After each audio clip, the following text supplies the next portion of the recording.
rekam baik-baik ini, catat baik-baik, rekam ini, ya, nggak ada di sejarah. Setelah keluar dari Sukamiskin, Bung Karno itu tidak diizinkan kemana-mana oleh Belanda. Ke Surabaya nggak boleh, ke Kediri nggak boleh, Jawa Timur nggak boleh, Madura nggak boleh, Jawa Tengah nggak boleh. Tahu siapa yang selamatkan Bung Karno pada waktu itu? Yang selamatkan Bung Karno pada waktu itu adalah, dan berhasil nego sama Belanda itu adalah Muhammad Husni Tamrin, anak Betawi, ya, keturunan Habaib.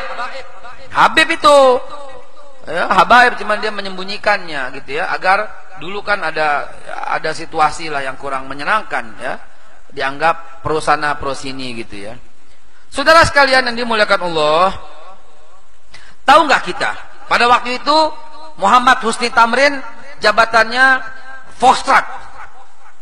Volksraad itu ketua MPR DPR zaman Belanda dulu.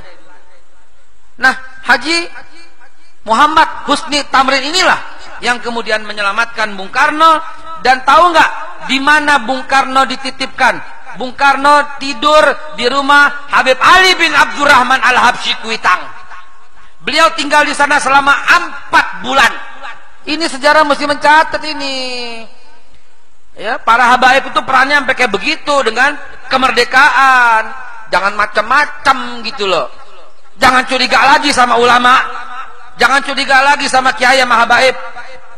Alhamdulillah, Pak Kapitra adalah pahlawan untuk urusan itu. Sedikit yang tahu bahwa beliau telah mengeluarkan lebih dari 30 orang yang seharusnya ditangkap dan dimasukkan ke dalam bui. Maaf Ji, Anda buka rahasia Ji. Ya. Setiap orang sujud itu beliau mendapatkan pahalanya, terutama yang dikeluarkan itu, ya. Saudaraku sekalian, ini catat gitu loh dalam sejarah biar tahu. Bung Karno pada waktu itu nggak demen maulid, nggak demen tahlil. Uang dia dibesarkan, kalau sekarang Wahabi lah begitu ya. Beliau berguru sama Habib Ali bin Abdurrahman Al-Habsyi, sehingga dia demen pakai sarung. Bahkan atas jasa Habib Ali bin Abdurrahman Al-Habsyi yang berhasil menyampaikan ke Bung Karno, maulid diadakan di istana, dilanjutkan oleh Pak Harto, dilanjutkan oleh Pak Habibie, dilanjutkan oleh Pak Habibie siapa? Gus Dur, dilanjutkan oleh habis Gus Dur siapa? SBY. SBY gitu loh. Pernah ya? Lupa saya, Masya Allah. Maaf mak. Ya, SBY. Lalu kemudian sampai sekarang tuh jasanya Habib Ali bin Abdurrahman Al-Habsyi yang membuat maulid di istana pada waktu itu. Dan karena Bung Karno yang pada waktu akhirnya suka dengan maulid. Nah, ini membekas pada jiwa Bung Karno. Jadi antum ketahui setiap apapun Bung Karno pasti minta nasihat dari Habib Ali bin Abdurrahman Al-Habsyi, guru utamanya. Sehingga jasa Habib Ali bin Abdurrahman Al-Habsyi terhadap kemerdekaan luar biasa. Bung Karno lagi gamang, merdeka jangan, Jepang menjanjikan, bahkan Jepang mendirikan Dokuritsu Jumbai Chusakai, ya, yaitu BPU PKI, Badan Persiapan Usaha Kemerdekaan Indonesia, yang akan merdeka tahun depan. Kalau nggak kita tahun 46 merdeka, karena Habib Ali bin Abdurrahman Al-Habsyi lah berkata pada Bung Karno, merdeka sekarang merdeka. Bilangin, sekarang merdeka juga. Maka pemuda pun akhirnya terjadi kisruh, menculik Bung Karno ke Rengas Dengklok, dan tersusunlah teks proklamasi. Dewan Dakwah Islamiyah sekarang sedang menyusun sebuah sejarah baru yang harusnya dibacakan Bung Karno pada waktu itu bukan proklamasi kami bangsa Indonesia, bukan, lagi dibongkar sejarah. Harusnya Bung Karno mengucapkan teksnya itu bukan itu. Yang harusnya diucapkan adalah bahwa sesungguhnya kemerdekaan itu adalah hak segala bangsa. Oleh karena sebab itu, penjajahan di atas dunia harus dihapuskan karena tidak sesuai dengan pri kemanusiaan dan pri keadilan. Dan perjuangan rakyat Indonesia telah sampailah kepada saat yang berbahagia dengan selamat sentosa mengantarkan rakyat Indonesia ke depan pintu gerbang kemerdekaan Indonesia yang merdeka, bersatu, berdaulat, adil dan makmur. Atas berkat rahmat Allah yang Maha Kuasa dan didorongkan dengan keinginan yang luhur supaya berkehidupan kebangsaan yang bebas, maka dengan ini rakyat Indonesia menyatakan kemerdekaannya. Itu yang dibaca, saudara. Iya, dan itu disusun di rumah proklamasi.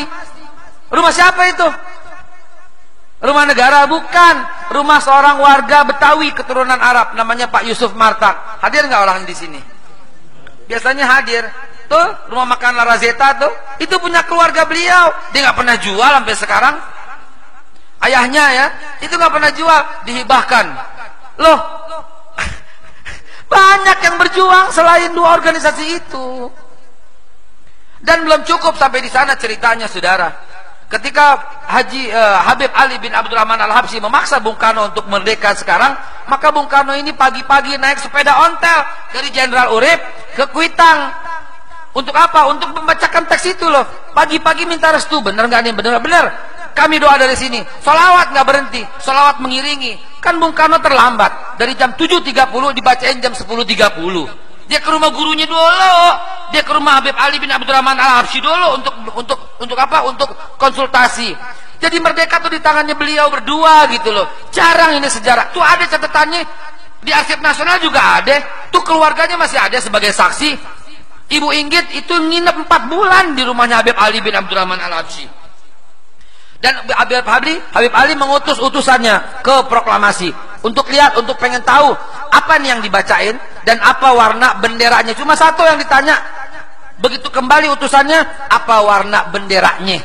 Tahu nggak dijawab apa? Benderanya Habib warna merah sama putih.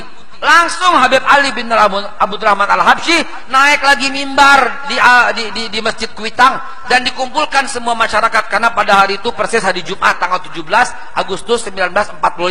Apa isi khutbahnya? Hari ini Indonesia sudah merdeka. Kalau kalian sudah bangsa yang merdeka, maka kibarkan warna merah putih di mana saja Anda bisa. Habib Ali langsung cari warna kain merah warna putih, dikumandangkan di seluruh jalan Bunga, jalan Kuitang, jalan Tanda Tinggi, kalau sekarang jalan Senen, itu berkibar semua warna bendera merah putih. Dilihat sama Guru Mansur di Jembatan 5 dengar kabar, waduh udah merdeka, maka Guru Mansur cari warna bendera merah sama putih, kemudian diikat di masjidnya yang tinggi, warnanya bendera merah sama putih. Di Bidara Cina, Habib Salim bin Ahmad bin Jindan juga mengumpulkan semua orang, dikumpulkan sama Habib Ali bin Abdurrahman, Habib Ali bin Salim bin Jindan, dikumpulkan semua, kumpul. Sekarang kita udah merdeka, kita harus kibarkan warna bendera merah sama putih. Jadi warna bendera merah sama putih ada di dada para habaib, ada di dada para ulama, ada di dada para kiai. Jadi jangan curiga, kita cinta tanah air lebih cinta daripada orang-orang yang mengaku cinta Indonesia.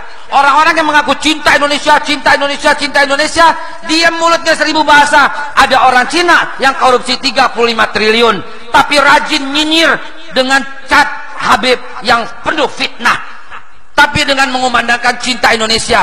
Lo kalau cinta Indonesia, lo nyinyir dong. 35 triliun itu dibawa kabur. Sekarang DPO, itu yang mesti DPO. Habib dibikin DPO. Dicondet ada Habib Muhammad bin Ahmad Al-Haddad. Tempat kami belajar, tempat saya belajar alif bata sama beliau. Habib Muhammad bin Ahmad Al-Haddad kemudian tarik warna bendera merah putih, dikumpulkan semua masyarakat Condet dari mulai Kelurahan Cilitan sampai Balai Kambang, sampai Batu Ampar, sampai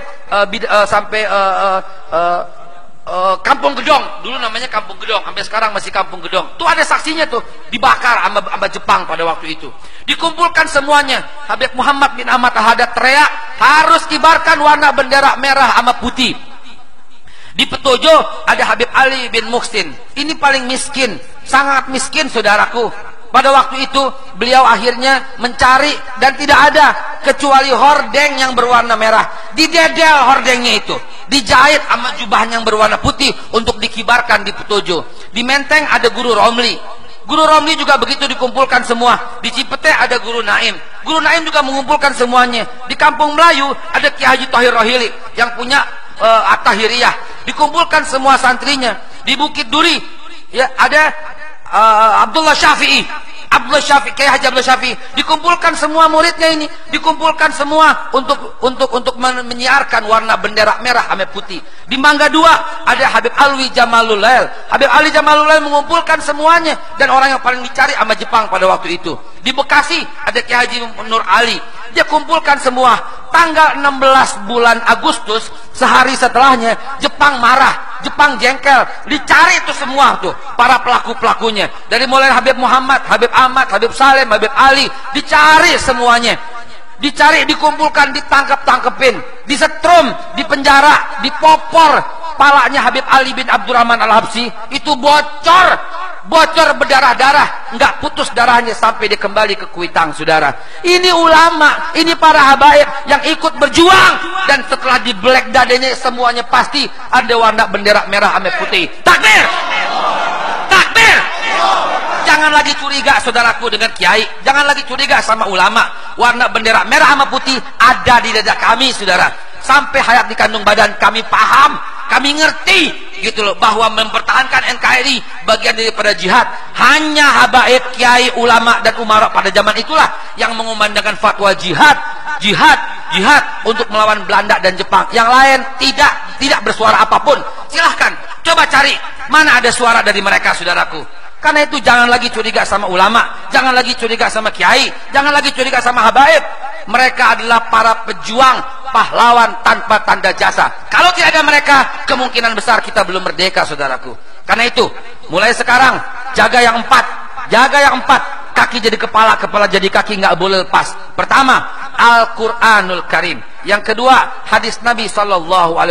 Yang ketiga, sunnah sahabat-sahabat. Yang keempat, ulama. Ini yang Nabi pesan. Taraktu fikum amrayni lan tadillu ma tamassaktum bihima, kitabullah wa sunnatan nabi wa alaikum bisunnati usnatun khalafar rasyidin wal ulama warasatul anbiya. Selamat di kandung badan, insya Allah. Sudah waktunya kita langsung qomat, kita salat isya berjamaah. Hadanallahu wa iyyakum ajmain.